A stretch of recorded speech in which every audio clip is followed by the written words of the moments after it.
Eu acho que vale a pena chega a ser assustador ler o versículo 12 também, porque ele traz a questão da vida eterna em jogo aqui também. Uhum. Né? Se eu puder ler. Posso ler. Milita a boa milícia da fé, toma posse da vida eterna, para o qual também foste chamado, tendo já feito muito boa confissão diante de muitas testemunhas.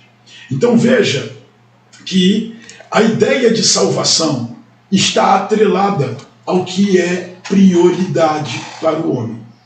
Se ele ama riquezas, se ele vive para o que é temporal, e vocês devem lembrar que Jesus ensinou que nós não devemos cair na hipocrisia dos fariseus, que oravam para serem vistos pelos homens, davam esmolas para serem vistos pelos homens, jejuavam para serem notados pelos homens, ou seja, viviam uma religião para o que é temporal, para o que é físico. Estão compreendendo? Se nós tivermos uma aparência religiosa, mas uma motivação para o que é consumido pelo tempo, e veja que Paulo diz que se a nossa esperança em Cristo se limita a essa vida, somos os mais miseráveis dos homens. Mostrando que o espírito do anticristo tem interesse em que vivamos uma vida espiritual medíocre, miserável. Eu acho que o senhor me fez lembrar um negócio muito importante, que é um adendo. Aí o que o senhor está falando está muito dentro dessa questão. Um jovem uma vez chegou em Jesus, era riquíssimo. Esse jovem perguntou: mestre, o que faço para ser salvo? Guarda os mandamentos. Eu guardo desde pequeno, eu sou o cara. Então, vai lá, entrega tudo que você tem para os pobres e me segue. Porque Jesus, alguns textos vão dizer que Jesus amou aquele jovem, porque ele falou, né, com tanta convicção.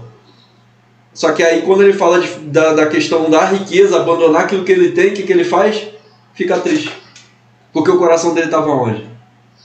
E logo depois Pedro pergunta: mestre, e nós que largamos tudo, o que receberemos? Então eu creio que é um texto que vem de encontro a isso. São duas pessoas onde um se deixou levar pelas riquezas e o outro que se deixou levar por Jesus. Dentro disso também, fazendo um paralelo, você pode ver a história de Saul e Davi. Sim. As escolhas, né? Saul perdeu a eternidade porque foi pelo material. Sim. E o Davi tem, né, o testemunho segundo o coração de Deus. Segundo o coração de Deus, justamente isso. Que o Senhor não tire de mim a tua presença. Ou seja, está preocupado com Deus e não com a coroa. Então, isso é um paralelo importante, toda a verdade. É isso. Veja que Pedro tinha a mesma preocupação que o jovem rico. Sim. Ele revela, na passagem mencionada, que ele tinha, né, alguma angústia quanto à sua vida, o seu futuro. Porque ele largou tudo para servir ao Senhor. O que receberemos? O que ele haveria de receber? Jesus chamou para a terra. E é importante ressaltar que os discípulos que foram enviados, os 12 e os outros 70, foram instruídos por Jesus a se esvaziarem de tudo. Sim. A confiarem no reino, a confiarem na provisão divina. Isso. E isso é fé. É fé. Então veja que a estruturação do ministério não passou pelo acúmulo de bens, mas pela dedicação ao propósito. Então veja que o jovem rico era, sem sombra de dúvidas, dentro de uma perspectiva humana, o obreiro ideal. Porque ele tinha condições de se autofinanciar. Sim. Ele tinha condições de financiar o ministério, ok? Mas Jesus não o desejou porque era rico. Não. Jesus o desejou para o ensinar sobre o que de fato é valioso. Jesus desejou o jovem rico para instruí-lo sobre valores espirituais. Entende? Então nós estamos dentro de uma realidade onde observamos que o espírito do anticristo trabalha para gerar uma cortina de fumaça, uma ideia de realidade baseada em prosperidade financeira, ok?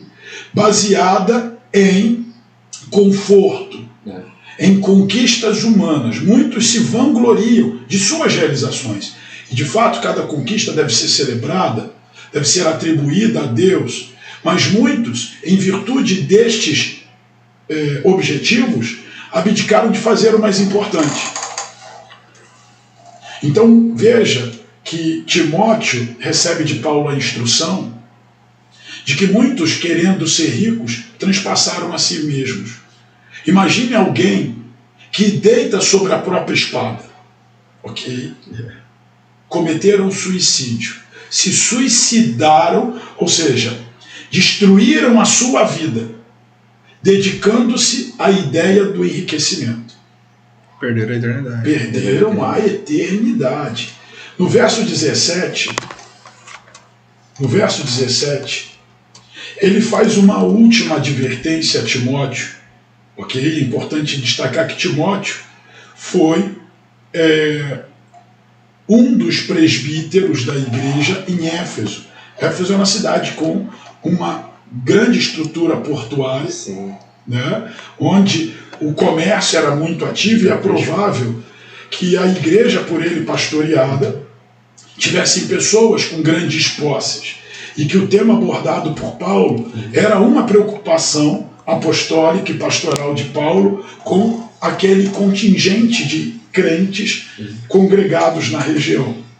Então Paulo vai dizer o seguinte: manda aos ricos deste mundo que não sejam altivos, nem ponham a esperança na incerteza das riquezas, mas em Deus, que abundantemente nos dá todas as coisas, para delas gozarmos. Que os que façam o bem enriqueçam em boas obras, repartam de boa mente e sejam comunicáveis, que entesourem para si mesmos um bom fundamento para o futuro, para que possam alcançar a vida eterna. Então veja que, enquanto muitos fazem pacto para o futuro, objetivando uma vida melhor na terra, a Bíblia nos ensina a ter um pacto com Cristo para que no futuro tenhamos uma vida eterna. Então veja que os interesses se conflitam. Inversão de valores. E a igreja não pode andar no curso deste mundo. A instrução do apóstolo João, o apóstolo João que também é evangelista e profeta, ele diz: não ameis o mundo, nem aquilo que no mundo há. Se alguém ama o mundo sistêmico, o amor do Pai não está nele. Porque tudo que há no mundo, o desejo da carne, a concupiscência da carne, o que a carne cobiça, tudo que há no mundo, o desejo da carne, o desejo dos olhos e a soberba da vida, aquilo que a alma cobiça. Eu sou. Se colocar no lugar de Deus, terá. Tudo isso vai passar. Passa.